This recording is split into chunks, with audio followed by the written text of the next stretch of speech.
Hello बच्चों, कैसे हैं आप? क्या हालचाल आपके? एक डिस्कशन बहुत तेजी से चल रहा है अभी के टाइम पे और डिफरेंट लेवल पे चल रहा है, बच्चों के बीच में, मेंबर्स के बीच में, कई लोगों के बीच में, कि हमारे सीएमए के अंदर में भी एग्ज़ाम एक साल में जो अभी 2 होते हैं उसको बढ़ा के 3 कर दिया जाए।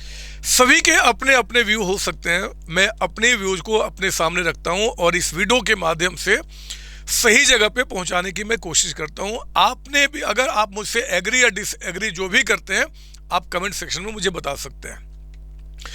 देखो, 3 एग्जाम देने का जितना फायदा है एक साल में, उससे ज्यादा घाटा मुझे दिखता है बच्चे, आपके करियर को लेकर, आपके माइंड को लेकर, आपके फ्यूचर को लेकर। मेरा मानना है कि साल में 2 एग्जाम बहुत ही अच्छे हैं।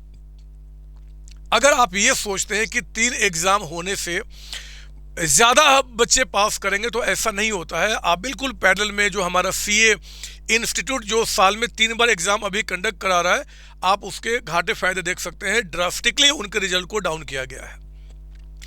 एक साल में ये डिमांड सप्लाई का गेम है बच्चे। जितने मार्केट में डिमांड होगा उतने ही आपको सीए चाहे सीए में, हम जिस प्रोफेशन में, उनकी सप्लाई हमें करनी होती है, ना उससे ज़्यादा ना कुछ आपका। लेकिन इससे भी बड़ा जो एक चैलेंज जो बच्चे फेस करते हैं, अगर मैं बच्चे के एंगल से बात करूं, उन्होंने आज एग्ज़ाम दिया, रिजल्ट आने में, क्योंकि ऑल ओवर इंडिया लेवल पे एग्ज़ाम हो रहा है, कम से कम भी तो 2 महीने का समय तो लगता ही लगता है। अब 2-2.5 महीने के बाद अगर रिजल्ट आता है और फिर अगर बच्चा क्वालिफाई किया, तो उसका स्ट्रेस कि एग्ज़ाम अगले 1.5-2 महीने में मैं कैसे तैयार करूंगा। और अगर बच्चा क्वालिफाई नहीं किया तो उसको संभलने में ही ना समय गुजर जाता है, और फिर 1-1.5 महीने के बाद जब दोबारा एग्ज़ाम होता है तो अपने आप को अच्छी तरीके से प्रिपेयर नहीं कर पाता, जिसके चलते वो दोबारा फेल हो जाता है। और जब 1-2-3 बार हम फेल होते हैं तो हमारा जो आत्मविश्वास है ना, सेल्फ कॉन्फिडेंस, वो भी कम होने शुरू हो जाता है। 2 ही क्यों ना रहे, मैं तो चाहता हूं कि 2 ही रहे। एग्जाम इस बार दिया, अगर हम पास भी हो जाते हैं तो हमारे पास रिजल्ट आने के बाद लगभग 3-4 महीने का समय होता है अगले अटेम्प्ट की तैयारी करके अगले ग्रुप को पास करने के लिए।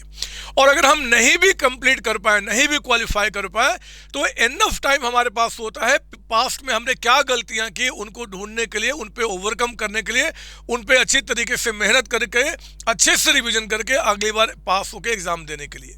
तो मेरा मानना है कि 2 अटेम्प्ट ही ठीक है। 3 अटेम्प्ट में बहुत दिक्कतें होती हैं, और इतिहास गवाह है बच्चे, इतिहास गवाह है कि जब जब 3 अटेम्प्ट किसी भी प्रोफेशनल कोर्स के अंदर में इंप्लीमेंट किए गए, तो उनको बाद में 2 अटेम्प्ट में, 2 एग्जाम में शिफ्ट करना ही पड़ा। ये सभी को पता है, शायद आपको नहीं पता, बट मैं जानता हूँ, सभी लोग जानते हैं। इस बात को आप ध्यान रखें। तो इन फालतू की चर्चा में हम ना पड़े। मैं चाहता हूं कि इंस्टीट्यूट जिस तरीके से हमारा एग्जाम कंडक्ट कर रहा है उसी पे लेकर चले। सिलेबस 2026 में या उसके बाद में भी 3 अटेम्प्ट की, 3 एग्जाम की मुझे तो कोई रिक्वायरमेंट समझ में नहीं आती है। बाकी हम दोनों कुछ नहीं कर सकते हैं करना इंस्टीट्यूट को, लेकिन ये हम अपनी बातों को तो वहां पे पहुंचा सकते हैं। आपका क्या कहना है, आप क्या बोलते हो? आप जो भी चीज बोलना चाहते हो, जो भी आपके व्यूज है, मैं चाहूंगा कि आप कमेंट सेक्शन में उसको रखें। हो सकता है कि मुझे उस पर ध्यान ना आ रहा हो, या कोई और उसके उस चीज को देख रहा हो, तो उससे एनालिसिस करना चाहे कि एक्चुअली करें या ना करें।